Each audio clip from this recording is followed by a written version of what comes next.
Senate Banking Committee, as we just announced, approved Janet Yellen's nomination as the next Fed chair, despite the fact that some Democrats are now actually turning against her. More on that in a moment. But with today's abolishment of some filibuster rules in the Senate, is her approval assured? And if so, what can we expect with her at the helm? Joining us now for a first on Fox Business is former Texas Congressman Dr. Ron Paul. Wonderful to see you, Dr. Paul. Thanks for coming in. Thank you.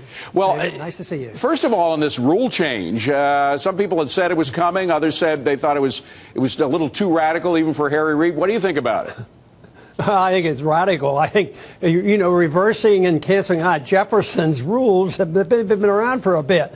No, I think, and they talk about minor judges, but I think that they're making it so that they can get her appointed with a majority vote rather than going with the 60. Well, let me just stop you right there. So you think the rule change specifically was because of the vote for her, for Janet Yellen? That's why they changed the rules?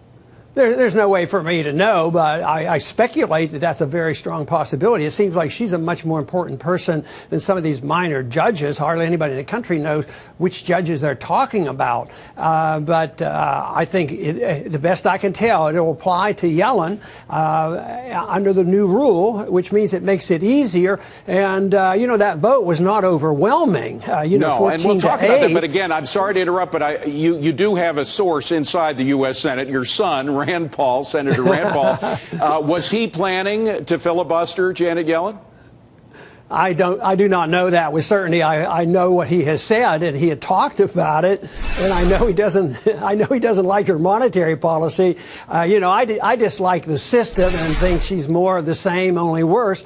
But he thinks she's really a lot worse. That she's a really strong inflationist, and I don't think she hides that. I keep thinking we're going to continue with the QEs, and we're up to what, QE3 now. But I think we're more likely to have another QE than we are to have tapering. So maybe next year, when she gets control of this thing, we're going to have QEY. That's what I'm anticipating. Well, even some Democrats, we expect you to say that and your son Rand Paul, but even some Democrats have turned against QE and against her specifically. Joe Manchin, Democrat from West Virginia, voted against her. And this is what he said. Her views and beliefs to continue quantitative easing, despite a failure to see any real gains, greatly troubles me. Do you think there will be other Democrats besides Senator Manchin coming over to that view?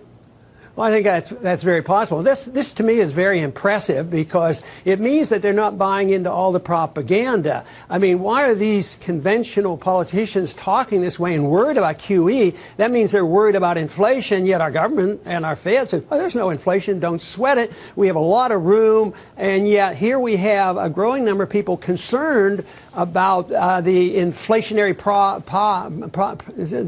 policies of what they're doing with this massive purchase of bonds. So I would say it's a healthy wake-up call, and I'm sure she'll be appointed, but I think the discussion is going to be very, very valuable. Yeah. Now, it's not only Democratic senators and congressmen. There are also some former Fed officials who've been coming out and speaking out against this policy. In her views, we had that piece in the Wall Street Journal about a week ago by the guy, Andrew Hussar, who was responsible for a lot of the purchases of the mortgage-backed securities by the Fed. He said, I'm sorry, America. I've come to recognize that QE for what it really is, the greatest backdoor Wall Street bailout of all time, from a former Fed official. Yeah, and matter of fact, I interviewed on my Ron Paul channel and found it fascinating what he had to say, because he was in charge of the QE1, where he was literally in charge of purchasing $1.2 trillion worth of bonds. And I was kidding him. I said, you're bigger than the U.S. Congress put together. His package right there, he had control of more money than the U.S. Congress did. Wow. That's how astounding the Federal Reserve System is, all done in secrecy. Hopefully we'll get more transparency. Matter of fact, that came up in Yellen's hearing because somebody did ask about audit the Fed bill, and of course she says, "No, I'm for I'm for transparency, but I'm not for that bill." Yeah. So I think we're making great progress because we're a long way off from settled markets, in spite of what the apparent boom is doing now, and the stocks are doing well and all this. But I know that there's a lot of people that feel the uncertainty, and I think that certainly that's on Main justified. Street. Yeah, certainly on Main Street there is a lot of uncertainty. Okay, on the Fed audit thing, some people in defense of the Fed will say, hey, look, Dodd-Frank has specific measures in it to assure that there is enough auditing done of the Fed, to which you say what?